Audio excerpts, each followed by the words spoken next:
Olá, boa tarde, seja muito bem-vindo ao nosso programa Direito para Todos. Seja onde você estiver, em casa, trabalho, fique aqui com a gente, porque hoje tem um tema muito interessante sobre auxílio acidente. Diariamente milhões de pessoas aí são vítimas de acidente que acaba aí causando alguma sequela e acaba reduzindo a capacidade para o trabalho. Se você passou ou conhece alguém que está passando, fica aqui com a gente que com certeza esse programa vai ser muito interessante para você. E compartilhe se você conhece alguém também, né? Que com certeza vai ajudá-la a resolver essas questões também que ela possa estar passando.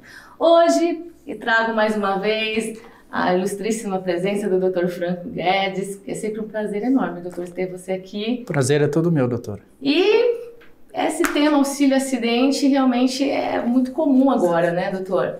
Sim, é um tema muito bacana, né? Infelizmente não são todos que têm o conhecimento sobre esse benefício e vamos trazer algumas informações que a gente acredita que possa ajudar os telespectadores. Doutor, vamos começar a explicar para o pessoal o que é o auxílio-acidente? Bom, doutora, o auxílio-acidente ele é um benefício indenizatório pago pelo INSS para todas aquelas pessoas que sofreram algum tipo de acidente e ficaram com alguma sequela. No primeiro momento, quem está nos ouvindo, nos acompanhando, pode achar que nós vamos falar do benefício por incapacidade temporária, que é o antigo auxílio-doença, tá? Não é nada disso e é essa a informação mais importante que a gente vai trazer hoje. O benefício por incapacidade temporária, ou auxílio-doença, vai ser o primeiro benefício, vamos dizer assim, logo após o acidente. Então, se a pessoa se acidentou, ela vai necessitar de um tempo para recuperar sua capacidade física e depois disso o benefício vai ser encerrado e ela vai voltar à sua atividade profissional. Ela vai voltar para a empresa ou para o seu trabalho.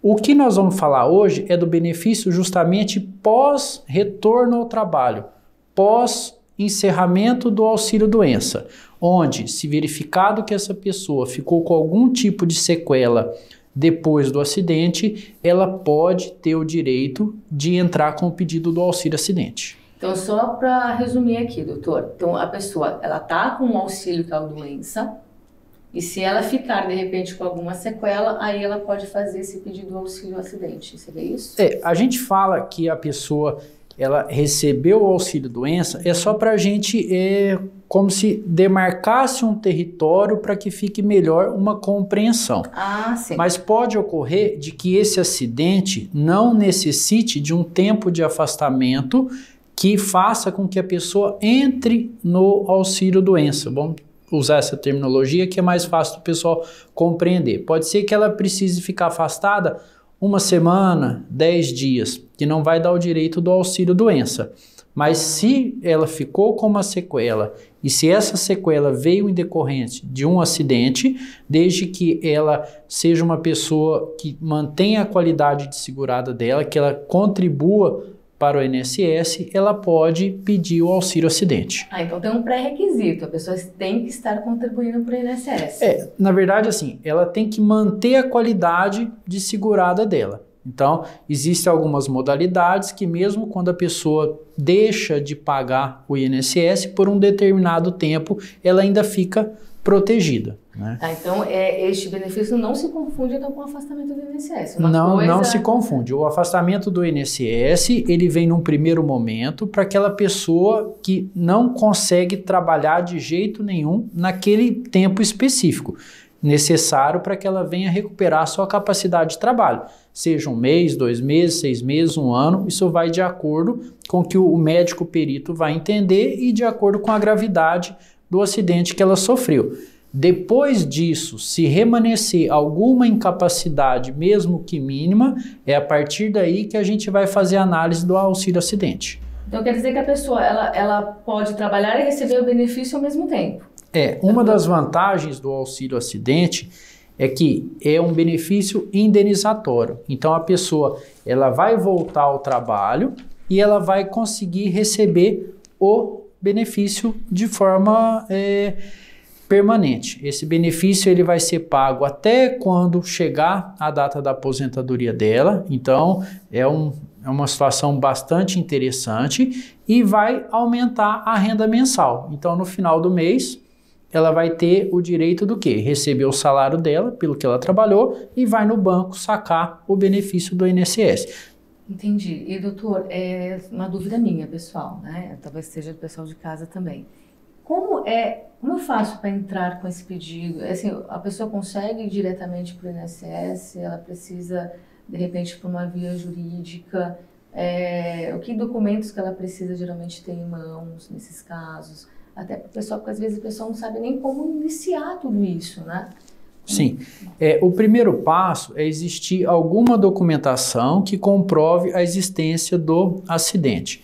Quando a gente fala de um acidente de trabalho, tem um documento que chama CAT, que é a comunicação do acidente de trabalho. Então esse seria o primeiro passo.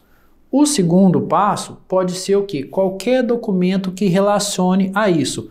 Um prontuário médico do hospital, onde consta o atendimento de que essa pessoa deu entrada em decorrência de um acidente de trabalho, ou em decorrência de um acidente de trânsito, ou em decorrência de um acidente doméstico, ou através do boletim de ocorrência que narra o formato de que o acidente ocorreu, que essa pessoa estava envolvida, a data do acidente, que ela precisou ser levada ao atendimento médico. Então, existem várias documentações que a gente consegue utilizar, né? Na verdade, o advogado consegue utilizar para comprovar a ocorrência do acidente.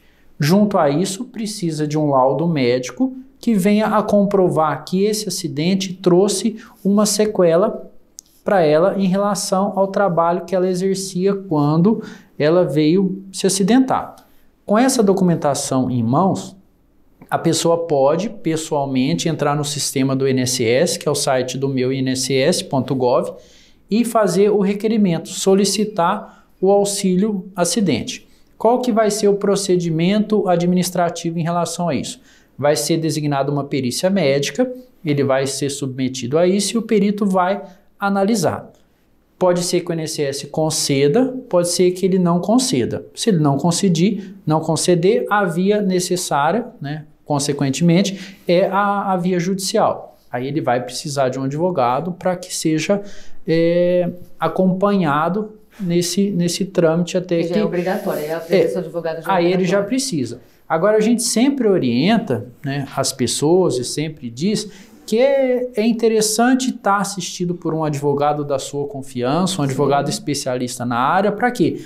Para que ele realmente analise toda a documentação e formule o pedido da forma correta. Porque ainda é um sistema burocrático, né? Sim, e a gente tem que entender que por mais que exista uma boa vontade muito grande dos servidores do INSS, as condições de trabalho deles não são as melhores. Então a gente sabe que muitos estão afastados, que muitos já se aposentaram e que não tem a reposição de pessoal e que eles têm uma meta a cumprir, né? Por lei eles têm um prazo estabelecido para que dê a resposta.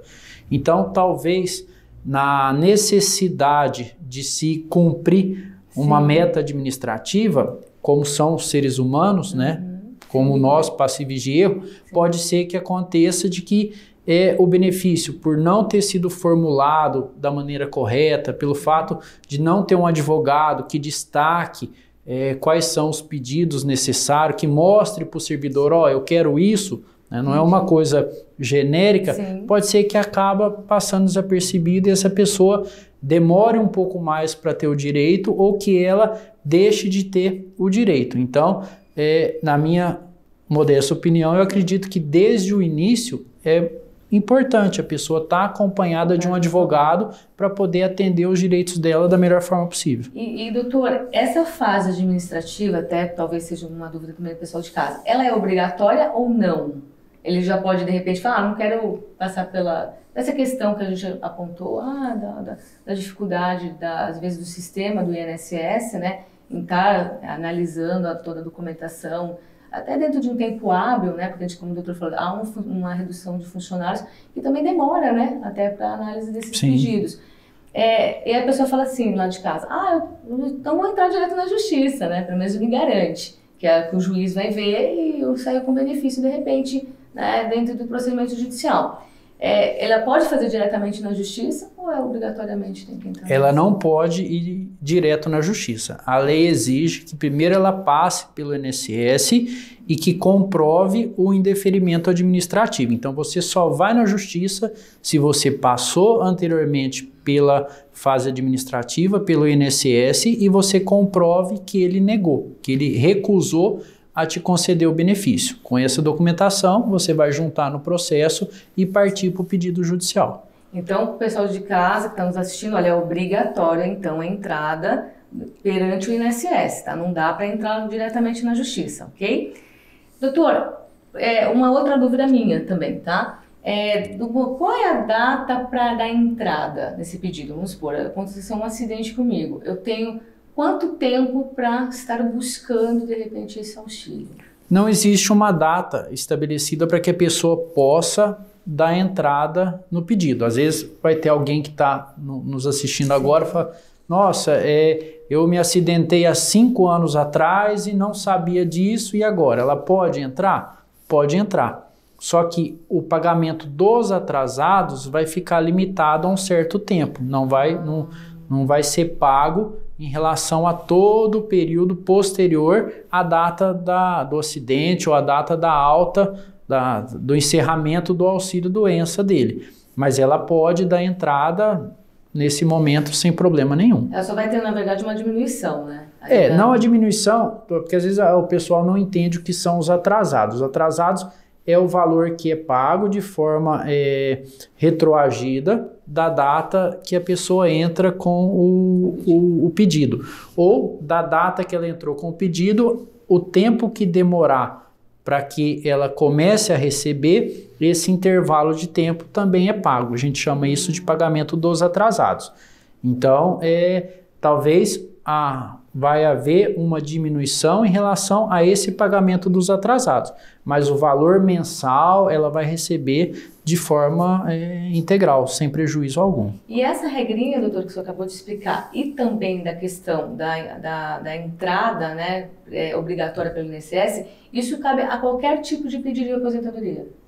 Isso é uma regra única? Sim, é uma regra única. Para qualquer tipo de porque pedido. A gente tem que imaginar que para se pedir, para solicitar uma aposentadoria por idade, tem requisitos diferentes a serem cumpridos. Se a pessoa não tiver cumprido, ela não tem o direito de solicitar, de dar entrada, vamos dizer assim. Agora, a situação do auxílio acidente, por que a gente trata dessa forma? Porque já ficou pacificado o entendimento de que o benefício deveria ser pago, o início dele seria o dia seguinte ao término do afastamento. Então, no papel, vamos dizer assim, o perito do INSS, quando ele vai fazer a última perícia na pessoa para conceder a alta para ela, ele já teria a obrigação de verificar se ela se enquadraria ou não no direito de receber o auxílio acidente. Só que na prática não é isso que acontece. Então, justamente pelo fato, faz 5 anos que meu benefício cortou, 6, 7, não tem problema, porque a gente está tratando de uma falha administrativa lá atrás que não foi feita a cessão do seu benefício. Já que o doutor entrou nessa parte de enquadramento, né? Quais são os tipos de acidente que se enquadram, então, nesse benefício, doutor? Tá. É muito interessante, doutora Fabiana, porque nesse caso específico, a lei fala qualquer tipo de acidente. Então, a pessoa ela pode imaginar um acidente de trabalho, que é o que vem a primeira situação na nossa cabeça. Mas não é só um acidente de trabalho. A pessoa, se ela sofreu um acidente de trânsito, se ela estava dirigindo uma moto e ela caiu de moto, ou se ela foi atropelada por um carro, ou mesmo se o pedestre está atravessando a rua e é atropelado, ou se tiver como provar um acidente doméstico. Então, assim, o campo é vasto. Desde que consiga demonstrar que foi um acidente, é uma situação que merece a possibilidade ou não da concessão desse benefício. Quer dizer, se a pessoa está andando na calçada e tropeçou, caiu, machucou ali, fez um ferimento de repente que deu alguma sequela, ela pode entrar com... Sim, em tese sim. A gente tem que ter a noção e passar para quem está nos assistindo que esse tipo de acidente habitual, a prova ela fica um pouco mais difícil, né? Porque ela não é documentada. Mas em regra, né, a lei ela abre o leque, ela fala em qualquer tipo de acidente. E uma coisa muito importante ressaltar que são várias pessoas, né, que acabam se enquadrando nisso que eu vou falar agora. A doença ocupacional, aquela doença que a pessoa está trabalhando, ela adquire em decorrência do trabalho, por lei, ela é equiparada a um acidente de trabalho. Então, vamos dar um exemplo para o pessoal poder entender melhor. A pessoa, ela trabalha com digitação, ou ela trabalha numa atividade, numa indústria que tem uma esteira, ou enfim, que ela tenha a necessidade ou a obrigação de executar movimentos repetitivos ao longo da jornada de trabalho dela. Com o passar do tempo, vai começar a sentir algumas dores, que pode ser diagnosticado como tendinite, bursite e os ites da vida. Então, acho que eu tô com uma desses ites, viu, doutora? Olha, Nossa, eu tô digitando o dia inteiro. Não é fácil. Então, esse tipo de patologia, esse tipo de doença, ela, desde que enquadrada como uma relação com a atividade profissional, a gente chama de doença profissional ou doença ocupacional. Então, ela vai se afastar por um determinado período para conseguir tratar. A gente sabe que a cura é difícil, né? Então, às vezes a pessoa ela vai retornar ao trabalho, vai terminar o afastamento dela e o INSS vai dar uma orientação para a empresa. Falou, ó, a doutora Fabiana ela não pode mais trabalhar nesse tipo de atividade. Por quê? Porque ela vai desenvolver novamente esse mesmo problema de saúde. Então, esse problema de saúde, ele está adormecido. Então, não faça nada que venha a acarretar alguma coisa que volte com os sintomas. Então, nesse caso, a gente já tem de uma forma explícita o quê? Que existe uma incapacidade para aquele trabalho. Tanto é que foi solicitada a alteração de função. Então, justamente nesse caso, a gente já tem o quê? Uma doença ocupacional que é equiparada a acidente de trabalho. Então, em tese, o primeiro requisito já foi cumprido. E o segundo, houve uma redução da capacidade para aquela atividade. Tanto é que que foi solicitado a alteração de função dela. Então, essa pessoa, isso daí, gente, é muita gente que acontece, até pelas atividades, né, do cotidiano, né, que existe essa necessidade. Então, essa pessoa, ela vai continuar trabalhando, continuar tendo o salário dela, e ela pode muito bem procurar o advogado de confiança dela, explicar a história e entrar com pedido de auxílio acidente. Muito provavelmente ela vai receber esse benefício e vai trabalhar ao mesmo tempo, sem problema nenhum. Então, assim, para o pessoal que está nos assistindo entender, é o seguinte, nós temos a necessidade de comprovar literalmente o acidente, né, que a gente tem que comprovar, né, não basta, como o doutor falou, o cara estava andando na rua, caí, machuquei, tem que ter uma prova disso, e também de um médico, né, que diz que houve uma sequela ali que precisa desse afastamento. Sim, em relação à sequela, o que vai acontecer? Essa pessoa vai ser submetida a uma perícia médica do INSS e, caso negado, vai ser submetida a uma perícia médica judicial. Então, o médico vai constatar se existe ou não a sequela. Vou chamar a atenção do pessoal para a questão da sequela, porque quando a gente fala em sequela, a gente entende algo muito grave, né? Mas essa sequela é uma sequela mínima, é quase que imperceptível. Se a pessoa ela trabalha numa certa função, por exemplo, vamos pegar o caso da tendinite. Ela teve a tendinite, ela digitava, então ela voltou, ela continua a digitar, mas ela tem que exercer um esforço maior para digitar. Esse fato de um esforço maior faz com que ela tenha direito. Vamos dar um outro exemplo que acho que fica mais fácil para o pessoal entender. Uma pessoa que trabalhava de serviços gerais, ele foi amarrar uma corda numa peça para um guindaste levantar, no que ele foi amarrar, a corda prendeu no dedo e o guindaste levantou antes da hora. Então ele teve uma amputação da falange do polegar dele. Ele ficou um tempo afastado, normal, então ele perdeu só a pontinha do dedo. Certo. Só que o que acontece? Essa ponta do dedo impede ele de fazer um nó numa corda? Não, ele vai conseguir fazer um nó. Mas o que? Ele vai ter uma dificuldade pouco maior para fazer o nó. Então isso que é interessante. Ele continua capaz de fazer a mesma atividade? Sim. Só que ele tem que impor uma força maior, ou ele vai sentir uma dificuldade maior para exercer essa atividade. Então é esse tipo de sequela que a gente fala. Então a pessoa que está ouvindo a gente às vezes fala, mas será que eu me enquadro nisso? O que você tem que entender?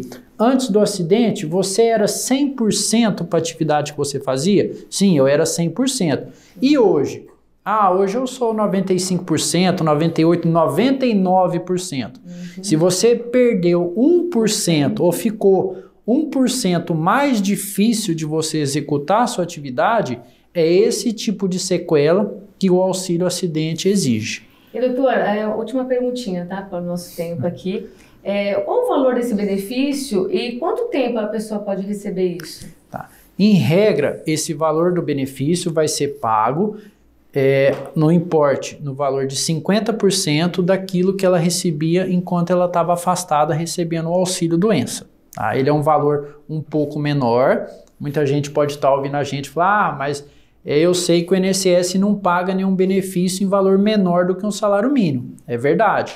Mas aqui nós estamos falando de um benefício indenizatório. Então, nesse caso específico, pode ser que o valor venha menor do que um salário mínimo e vai estar tudo certo. Em contrapartida, ela tem a autorização de voltar ao trabalho. E vai ser pago até que ela venha a se aposentar ou que ela venha a falecer. Lembrando que em caso de falecimento, esse benefício não transfere para os herdeiros. Certo. Então até receber por um bom tempo, até a aposentadoria ou até a morte. Por um bom tempo, E lembrando que não é um afastamento, a pessoa vai poder continuar a trabalhar, a exercer a atividade dela profissional normalmente e vai estar recebendo um benefício da Previdência Social. Doutor, tem bem rapidinho, tá? Porque nosso tempo está terminando, mas tem uma pergunta de uma internauta, né, que está nos ouvindo aqui, é a dona Maria, e ela é aposentada já. E ela quer saber se ela tem direito a acumular mais uma aposentadoria. Ela já tem uma, mas ela quer saber se, como ela está trabalhando, se ela recolhe, né, esse INSS, se ela ainda pode acumular, além do que ela tem, mais uma aposentadoria. Entendi. Dona Maria, obrigado pela participação da senhora. E eu acredito que a dúvida da Dona Maria seja a dúvida de muitas pessoas. Sim. Como que funciona, Dona Maria? Se a senhora já se aposentou, mas continua trabalhando, que é uma realidade da grande maioria dos brasileiros que são aposentados, a senhora pode confirmar para mim que se a senhora trabalha registrado, o seu empregador está fazendo o desconto mensal do INSS, né? Então, eu estou aposentado, mas eu continuo pagando o INSS. Então, e aí? Eu vou poder usufruir de alguma vantagem? Infelizmente, não. Tudo que a senhora arrecada, paga depois de se aposentar, a senhora está fazendo uma contribuição para o sistema da Previdência, mas isso não vai reverter em uma aposentadoria futura. Então, a senhora não pode receber duas aposentadorias, a não ser que o que a senhora receba atualmente seja uma pensão em decorrência do falecimento do marido da senhora. Aí a senhora pode ter a pensão e pode se aposentar. Agora, a senhora aposentou pelo trabalho que a senhora executou e continua trabalhando, hoje esse continuar a trabalhar não vai gerar nenhuma segunda aposentadoria, nem o direito de uma revisão para melhorar o valor da aposentadoria que ela já recebe. Ok, doutor, olha, tem 2 perguntinhas ainda sobre o direito do trabalho, mas como o nosso tempo terminou, e aí o doutor provavelmente vai voltar aqui com a gente novamente, aí eu vou até pedir para o doutor voltar a falar um pouquinho mais depois do direito do trabalho, para a gente também sanar essas dúvidas desses outros internautas, né? Que infelizmente agora não vai dar, né? E agradeço novamente a sua presença, doutor, e espero que nós estivemos juntos novamente daqui em breve, né? Falando mais um pouquinho aí do direito do pessoal de casa. E para o pessoal de casa, o pessoal que está assistindo a gente, agradeço novamente a companhia de vocês. Espero que hoje o conteúdo também tenha ajudado vocês a esclarecer as suas dúvidas. Peço para que vocês deixem suas dúvidas, que a gente, com as dúvidas de vocês, a gente consegue fazer os programas nos temas que vocês necessitam, tá bom? Obrigada, um ótimo dia para vocês, uma ótima semana e a gente se vê em breve. Beijos!